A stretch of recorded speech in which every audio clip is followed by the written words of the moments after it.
Welcome to Empowered Heart to Heart, where you'll hear messages of hope, conversations that heal, and interviews that empower. Well, hey, this is Rhonda Simmons, and I am the founder and CEO of the Simmons Empowerment Foundation, as well as Rhonda L. Simmons, LLC. And I am so super duper excited again. I'm just thrilled. Here we are in February 2024, and it's a new month, and we're moving on. And we just hit our 100th episode just the other day. And with that 100th episode, we started a new series. And that series is called The Heart of the Matter. And for the month of February, I'm highlighting people from two different categories because, as you may know, here in America, thankfully, we have global listeners. Thank y'all. We appreciate it. But here in America, February is Black History Month, and February is also Heart Month. And so I wanted to talk to people from both of those categories and to really hone in on what we need to do for our heart health, as well as those Black women in our society who are making it and really making an impact and doing something great in our communities. And I wanted to make sure that we had the best of both worlds, because we're trying to uplift women on this podcast. We take a holistic approach to women's empowerment. So when I say that we offer messages of hope and conversations that heal and interviews that empower, I mean that. That's what you're going to find every single time you tune in to one of our podcast episodes. So make sure you bookmark us, like us, follow us. And also, if you're also on social media, we are too. So make sure that you check us out on Facebook, LinkedIn, Instagram, and Twitter. We're there at TSEFIORG. And if you're watching us on our YouTube channel by the same name, Empowered Heart to Heart, make sure you like, comment, and share this video, as well as subscribe so that you'll be notified every single time I post a video, because I'm telling you, I hit 2024 with both feet and I'm running. And for people that don't know me, Rhonda doesn't normally run. But let me tell you, this is the year to run and get it done. I know that just rhymed, and I'm not trying to be goofy, but this is the year to make stuff happen. And so tonight or today, whenever you're tuning in, I have a special guest, and I'm so excited to meet her because she has a special story.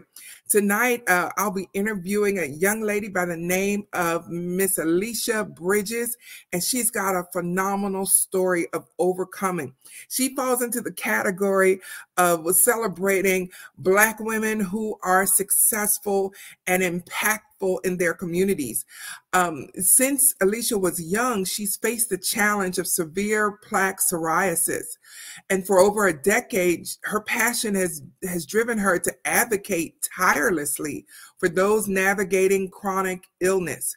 And she's been focusing on psoriasis and mental health. Wow, that's powerful to be able to have those conversations and make that impact. She was raised by her grandparents due to her parents' battles with drug addiction. And that brought on abandonment issues and compounded the challenges of living with a visible chronic condition. So that ignited her commitment to self-help, personal development and healing, childhood trauma.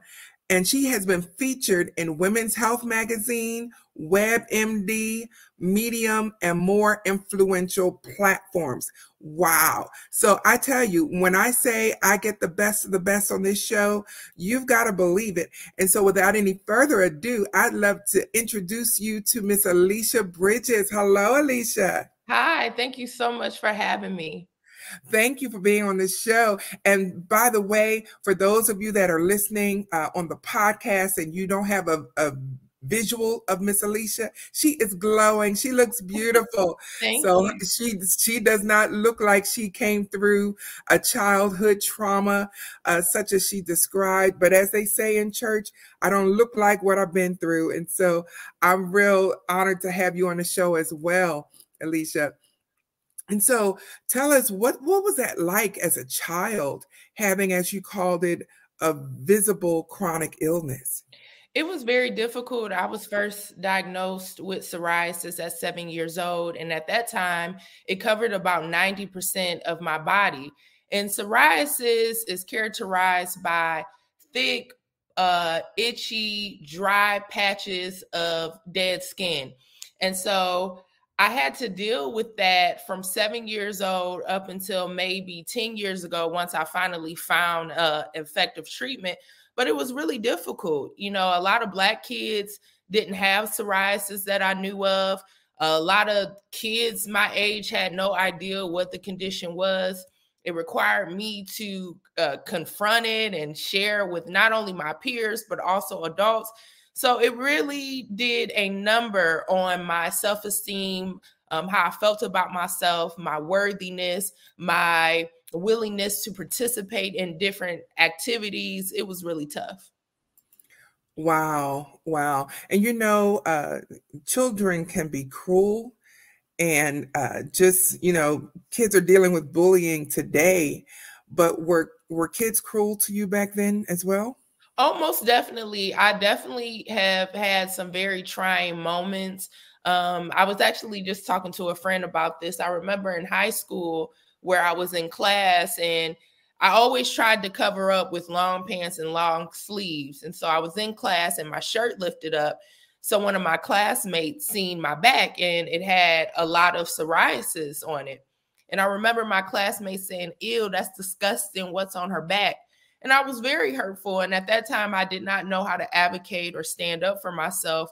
And, you know, I also remember in the 5th grade trying to explain to kids what this was on my skin. And while some were kind, nice, compassionate, and accepting, you know, there were some that were mean and nasty and had really mean things to say. Wow, wow. And so you had to develop an inner strength before you even had a chance to enjoy childhood. I And don't even think I built a strength. You know, I think I just did what I had to do to get through those moments. I don't think the strength came until I was much older. I was just on cruise control a lot of times. wow, that is a powerful metaphor right there. You also mentioned in your bio that while you were dealing with this, you were raised by your grandparents because of your parents' battles with drug addiction. You want to talk Yeah, about that? yeah. You know, the 80s did a number on the Black community when it came to the crack epidemic. And a lot of people, adults of that time, didn't realize how detrimental crack was going to be. And so for many, it was a party drug. For others, it was a drug to escape.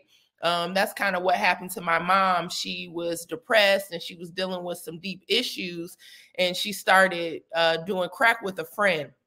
Um, and so not far after that, you know, my father too got involved in it. And so I was forced to live with my grandparents. And I lived with my mom on and off. She was a present mom when she could be, and she was a great mother when she wasn't using drugs, but it was very difficult. And so that's where a lot of my abandonment issues came from.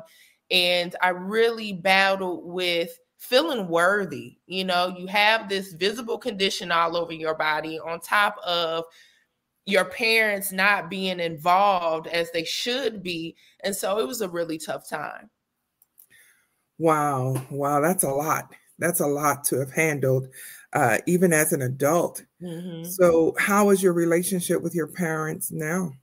I love my mom. We have really grown through some of the issues and challenges that came about because of her addiction.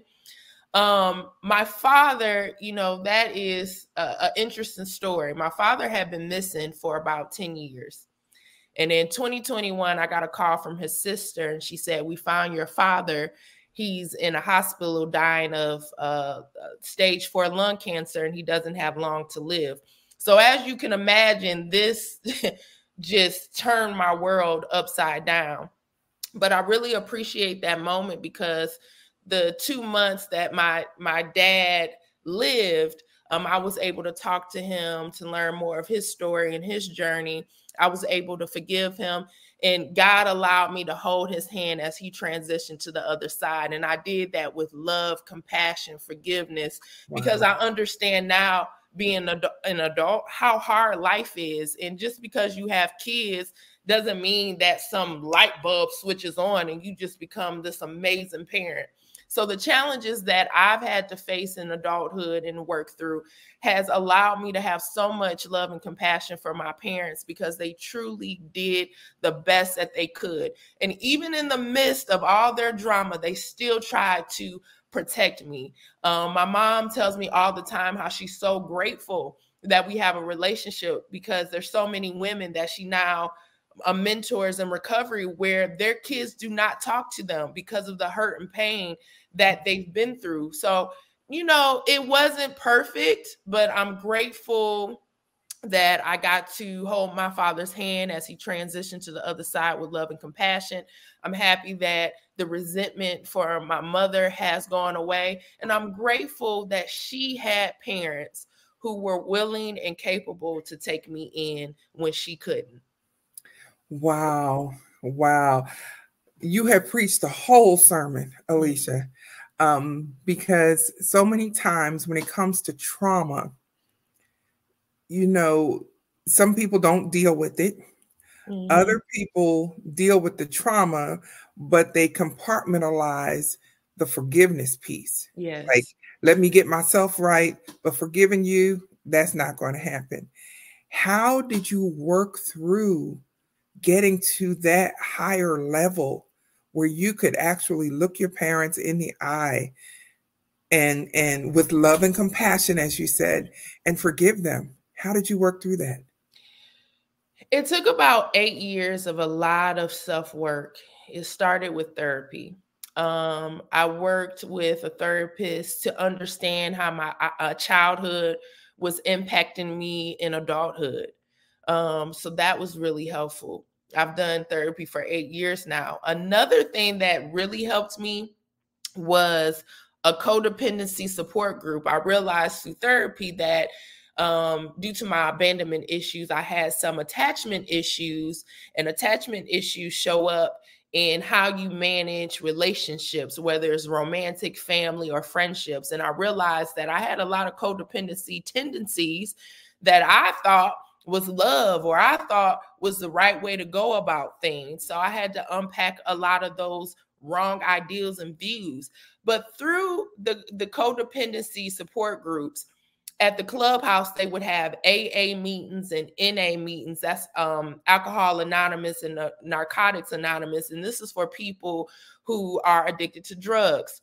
And sometimes I would go sit in those meetings and I would hear those people's journeys and struggles with drugs and alcohol. And it created empathy and compassion with my parents, because as I heard these people talking and telling their deepest, darkest secrets and shame, I realized that my parents were probably struggling in the same way too, and that they had an entire life before I came about that impacted them. And just like I struggled and I was negatively impacted by some things that happened in my childhood, they were too. So it helped me to relate to them a little bit more. The other thing I would say is meditation has absolutely changed my life. I did a year straight of meditation. Out of 365 days, I probably missed maybe 10 days. And I meditated anywhere from 5 minutes to 30 minutes, and just sitting in myself, getting uncomfortable, working through feelings, listening to my thoughts, being present changed my life. And this is definitely last but not least, God, you know, having a relationship with somebody higher than yourself. I really focused on my relationship with God outside of religion, just getting to know God, having a lot of alone time. I would go hiking. I would go to the woods sometimes and pray and just talk to God and sit by myself. And so those things over the last 8 years have really helped me to have genuine love, compassion, and forgiveness for my parents. I can honestly say that, because I had to let a lot go. I had to let a lot of resentment, a lot of hurt, a lot of pain, fault. You know, I blamed them for how bad my dating life was, because I knew these issues that I had, and the ability to pick a good loving partner was because of the abandonment that I felt through them. So I had to work through all of that, and I'm at a great place now. Wow. Alisha, I know that we just met, and my opinion does not matter, but I am so proud of you. Thank you. I really am, because a lot of people don't get to this level of healing. Mm-hmm. And it's so important, because we take our unhealed selves into new relationships thinking the relationship will heal us. Yes. And it only complicates things. Yes. And man, you have done the work, and that is so tremendous, so tremendous. Do you find that now, with all the work that you've done, that it has changed how you interact with people, whether if you have children or other relationships? Has it really impacted you moving forward?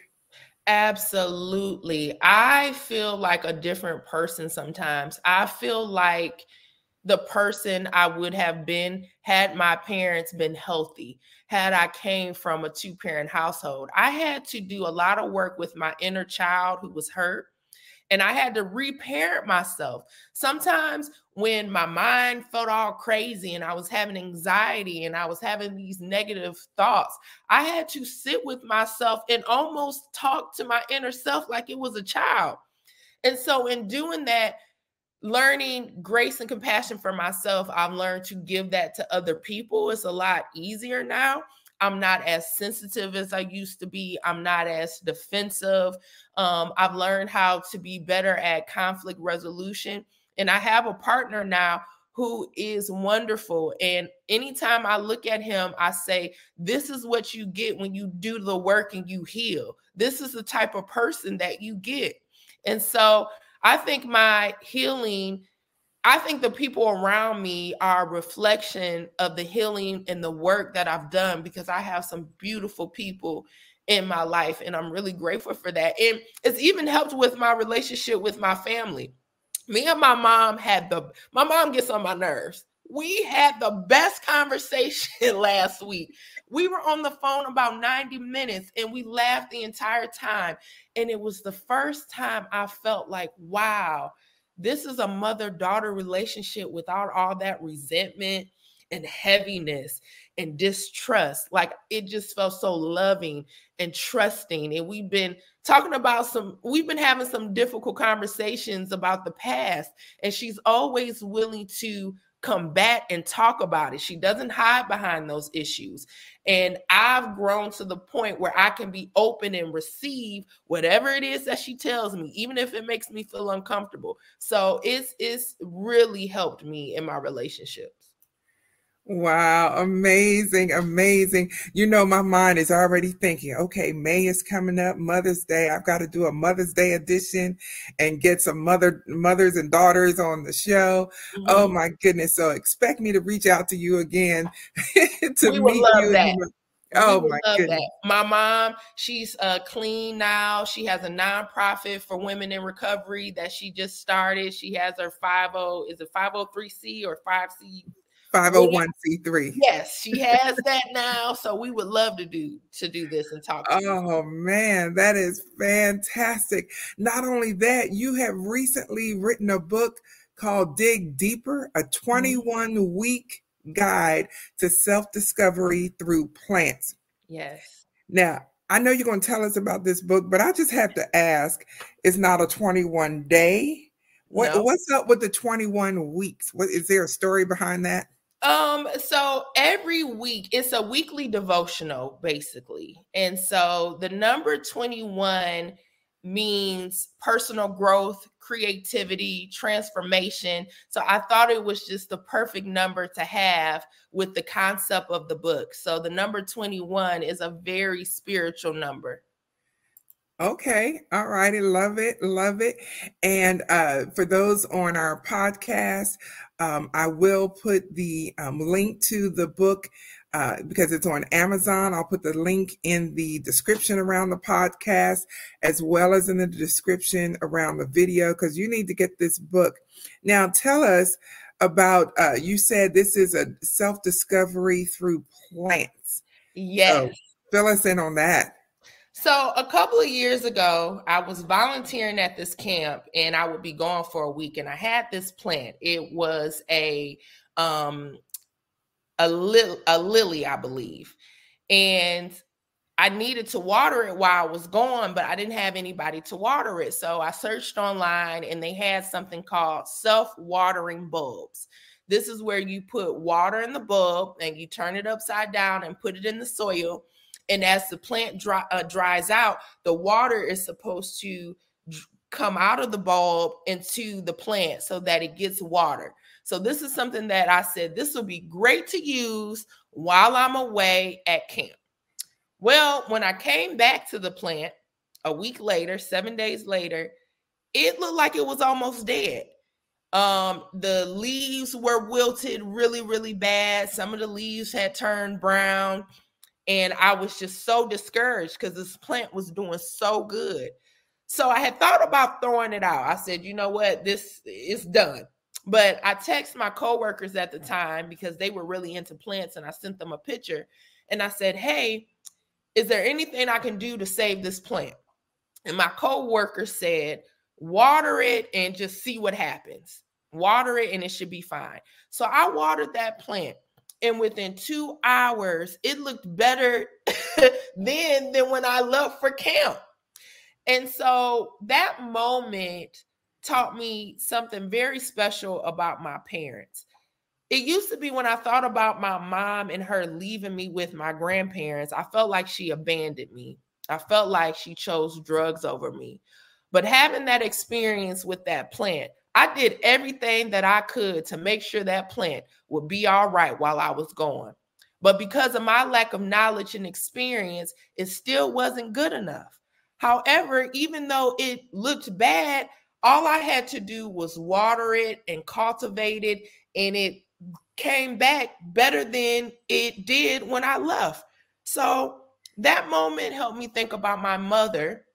And she didn't leave me with my grandparents because she was abandoning me. She left me with my grandparents because she thought that was the best solution at the time while she was gone. And just like I thought it was the best solution and it didn't work out, she thought it was the best solution. It didn't work out, but it wasn't too late to save it. It's not too late to save that plant, and it wasn't too late for me to save myself. So after that, I started to look at plants in a totally different way. And I believe that God hides the keys to life in nature, but we get so busy, we're unable to really appreciate it. How is it that a plant could help me unpack years of trauma with my parents in an instant? And so Dig Deeper, a 21-week guide to self-discovery through plants, is about you unpacking your childhood trauma through learning the lessons of a plant. It's 21 weeks, and each week there's a different lesson that you'll learn about growth and cultivation in relation to your plant as well as yourself. You'll pick a plant the first week and you'll learn how to take care of it for 21 weeks while you also learn to take care of yourself. And I hope that as you learn your plant and the ups and downs and the effects of environment and tools and needs, that you start to learn all of those concepts and topics for your own self. And so that is where the concept of this book comes from. Whew. Oh my goodness. Wow. Alisha, you are an amazing woman. Thank you. And you represent us well. Thank you so much. And you represent yourself well and your parents well. And hats off to your grandparents as well. You know, that they stepped up. They could have said, you know what, no, we're too old for this. Yeah. But they didn't. They didn't. Yeah. And so what an amazing journey you've been on, and the journey continues. You're just phenomenal. Just phenomenal. And let me just say this. I believe that this is not the last that we're going to hear from you.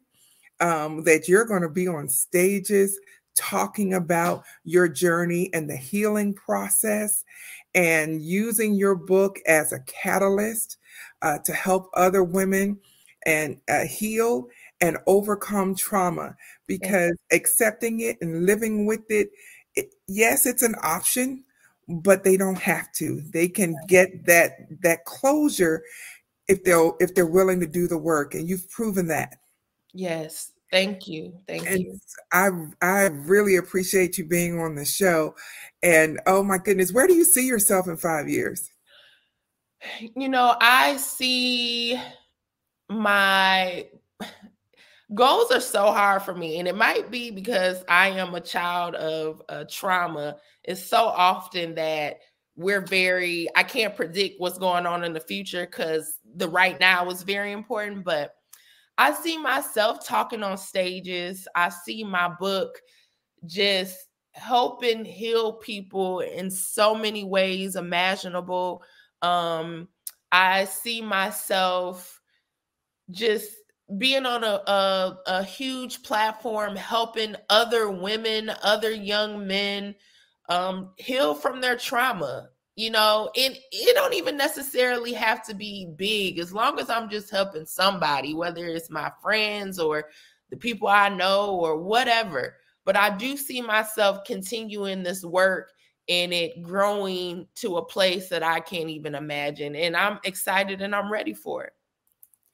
I know you are. I know you are. Ladies and gentlemen, make sure you go to Amazon and get Alisha's book, Dig Deeper, a 21-week guide to self-discovery through plants. It sounds like you will not be disappointed. Get the book.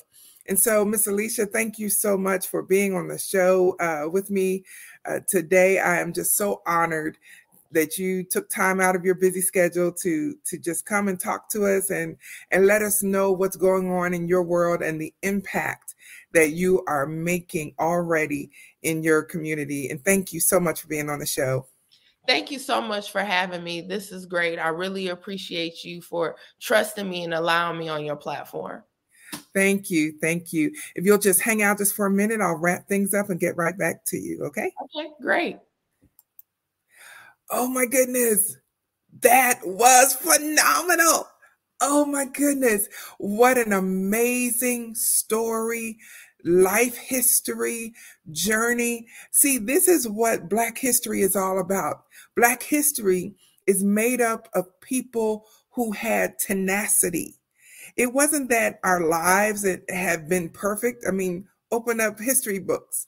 Our history is full of pain, full of trauma, full of hardships, but out of the pain, trauma, and hardships have come some of the most resilient people in the history of mankind.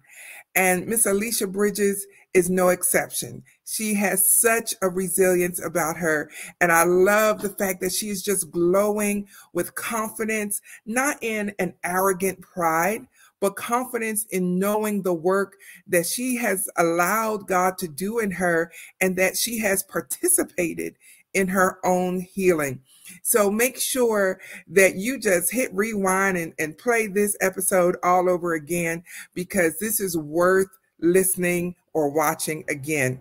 So until the next time, be blessed, be encouraged, but most of all, be empowered. And I'll see you on the next edition of Empowered Heart to Heart.